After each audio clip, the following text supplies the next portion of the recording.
আমাদের বাসের এইখানে 10 মিনিটের হল্ট আছে, কারণ যখন তোমরা যাবে তখন কিন্তু বাস এই জায়গাটায় 10 মিনিটের জন্য দাঁড়াবে। এই শিলিগুড়ি বাস স্ট্যান্ড থেকে তোমরা বিভিন্ন জায়গায় যাওয়ার কিন্তু উত্তরবঙ্গের বাস পেয়ে যাবে। ফাইনালি পৌঁছে গেছি দার্জিলিং মেন সিটিতে। এইখান থেকে মল কিছুটা দূরে, দার্জিলিং ম্যাল। আজকের ভিডিওতে আপনাদের দেখাবো মাত্র 105 টাকার বিনিময়ে লোকাল বাসে শিলিগুড়ি থেকে আমি কিভাবে দার্জিলিং পৌঁছাই। রাস্তার দুধারে সুন্দর চায়ের বাগান এবং পাইন বনের সুন্দর প্রাকৃতিক দৃশ্য বারবার কিন্তু চোখে পড়বে। আর একটা ইন্টারেস্টিং বিষয়, দার্জিলিংয়ের কুকুর দেখো কত সুন্দর।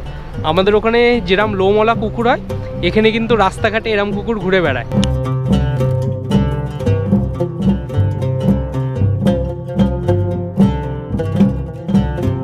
হ্যালো বন্ধুরা, welcome back to my channel. স্বাগত জানাচ্ছি তোমাদের আরও একটা নতুন ভিডিওতে।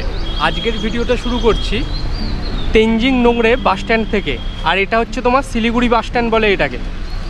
তা আজকে একটা চ্যালেঞ্জ বলতে পারো, দার্জিলিং যাচ্ছি যেহেতু সোলো ট্রাভেলার, একদম কম বাজেটে 105 টাকার টিকিটে আমি যাচ্ছি বাসে করে দার্জিলিং, লোকাল বাসে করে।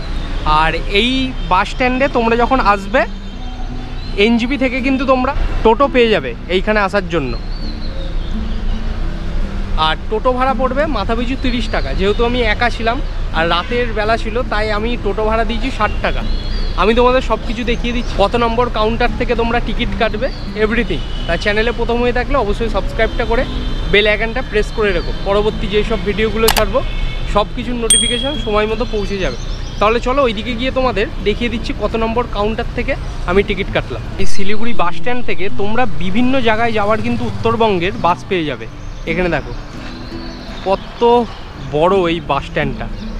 এখানে বিভিন্ন জায়গার বাস দাঁড়িয়ে আছে আর এখানে সবাই কিন্তু ওয়েট করছে। আর ভেতরে তোমার ওয়েটিং রুমও আছে। এই দিকে হচ্ছে টিকিট কাউন্টার। দেখো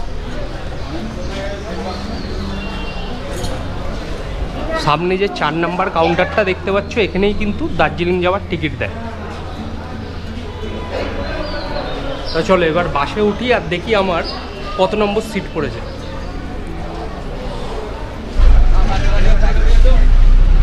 এখন সময় হয়েছে ঠিক সকাল 5:40 মতো। আর এখন কিন্তু এইখান থেকে আমাদের বাস কিন্তু ছেড়ে দিল দার্জিলিংয়ের উদ্দেশ্যে।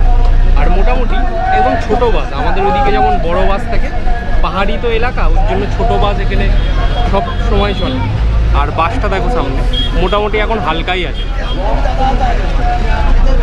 আরও সামনের দিকে যখন যাব তখন কিন্তু এই বাসে মোটামুটি ভালোই ভিড় হয়। যারা ট্রাভেল করেছে তাদের থেকেই শুনেছি কত ভিড় দেখো। এইদিকে অনেক বাস আছে, গ্যাংটকেরও বাস আছে এইদিকে। আর এই যে রাস্তাটা, এইটা চলে যাচ্ছে তোমার এনজিপি স্টেশনের দিকে। চলো লেটস গো। উত্তরবঙ্গ, যাকে প্রাকৃতিক সৌন্দর্যের ভান্ডার বলা চলে, কত ইউটিউব ভিডিওসেই দেখেছি এবং যারা উত্তরবঙ্গ বেড়াতে গেছেন তাদের মুখ থেকেও কতই না শুনেছি যে প্রাকৃতিক সৌন্দর্য উপভোগ করতে হলে একবার জীবনে কিন্তু উত্তরবঙ্গ বেরিয়ে আসো। তাই শিলিগুড়ি বাস স্ট্যান্ড থেকে কিছুটা এগোনোর পরেই দেখতে পেলাম এই সৌন্দর্য। সুন্দর পাইন গাছের বনের মাঝখান দিয়ে আমাদের গাড়ি যতই সামনের দিকে এগিয়ে যাচ্ছিল, রাস্তার দুধারে চোখে পড়ছিল এই সুন্দর চা বাগান। চায়ের গন্ধ তো নাকে আসছিল না, তবে চা বাগানের এই সৌন্দর্য আমার চোখে বারবার ধরা দিচ্ছিল। কিছুটা এগোনোর পরেই পৌঁছে গেছিলাম দার্জিলিং যাওয়ার সেই পাহাড়ি রাস্তায়। আঁকা বাঁকা পথ দিয়ে আমাদের গাড়ি কিন্তু সামনের দিকে এগিয়ে যাচ্ছিল। এবং তখনই মনের মধ্যে আরও প্রশ্ন জেগে উঠছিল, এই রাস্তা আরও কত সুন্দর হবে।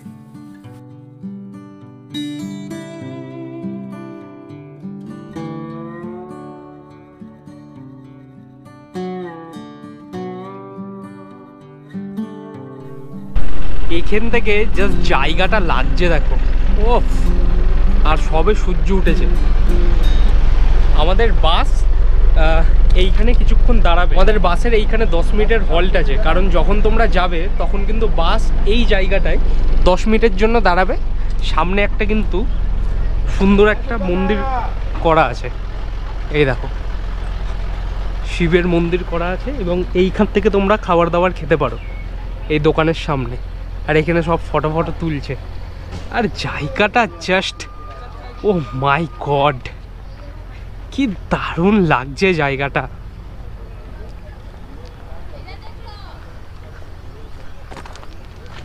আমরা কিন্তু একদম নিচ থেকে এখন কিন্তু একদম ওপরে চলে এসেছি। এরপরে কিন্তু আমরা আরও উপরে উঠবো। জায়গাটা আমি তোমাদের দেখিয়ে দিচ্ছি। বাড়িগুলো দেখতে পাচ্ছ ওপরে, জানি না গোপ্রোতে কতটা দেখতে পাচ্ছ তোমরা। আমরা কিন্তু আরও ওপরের দিকে উঠবো, আর এরকম রাস্তা এঁকে বেঁকে কিন্তু ওপরের দিকে উঠছে। আর গাড়ি কিন্তু বেশ ভালো চলছে।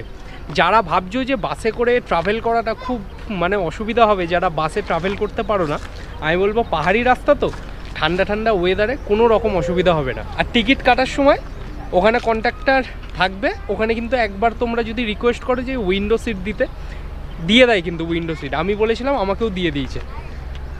ওফ, অসাধারণ জায়গা।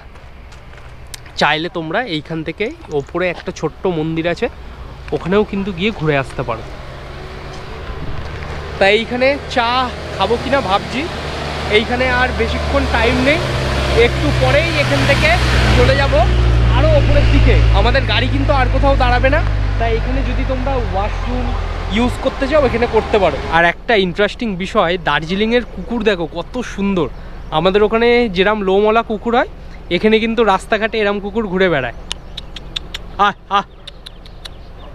দেখো কি দারুণ, দেখো দার্জিলিংয়ের কুকুর। তাহলে চলো দেখি দার্জিলিং কটার সময় পৌঁছায়। এমনি সময় হচ্ছে ঠিক ওই তোমার 2 ঘন্টা 45 মিনিট মতো সময় লাগে, কিন্তু কন্ট্রাক্টর বলছে যে মোটামুটি সময় লাগবে তোমার 3 ঘন্টা মতো। কখনো কখনো জ্যাম থাকলে 3 ঘন্টা 10-15 মিনিট, 3.5 ঘন্টাও হয়ে যায়। তা কথা হচ্ছে একদম দার্জিলিং পৌঁছে।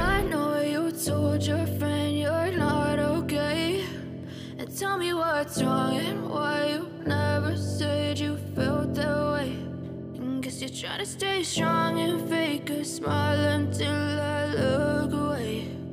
But I've known you too long, it hurts to watch your blue eyes fade to gray as you fade away, as you fade away.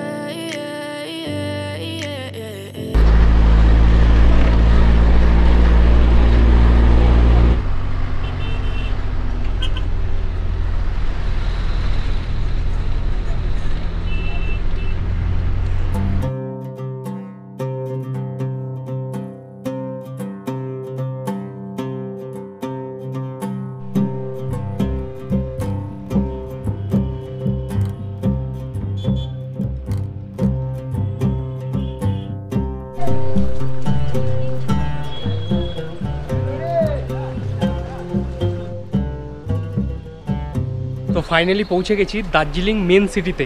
এইখান থেকে মল কিছুটা দূরে, দার্জিলিং ম্যাল। আর এখন আমি যেখানে দাঁড়িয়ে আছি সেটা হচ্ছে আমার হস্টেল। এখানে রুম পাই কিনা দেখি, কারণ আমি সোলো ট্রাভেলার। আর সোলো ট্রাভেলারদের প্রত্যেকটা জায়গায় রুম পাওয়া কিন্তু খুব একটা বিগ চ্যালেঞ্জ। তা দেখি এখানে রুম পাই কিনা। আর এই ভিডিওটা এখানেই শেষ করছি। যদি ভিডিওটা ভালো লেগে থাকে তাহলে অবশ্যই সাবস্ক্রাইব আর পাশে থাকা বেল আইকনটা প্রেস করে দিও। টেক কেয়ার অ্যান্ড আজকের জন্য টাটা from Darjeeling।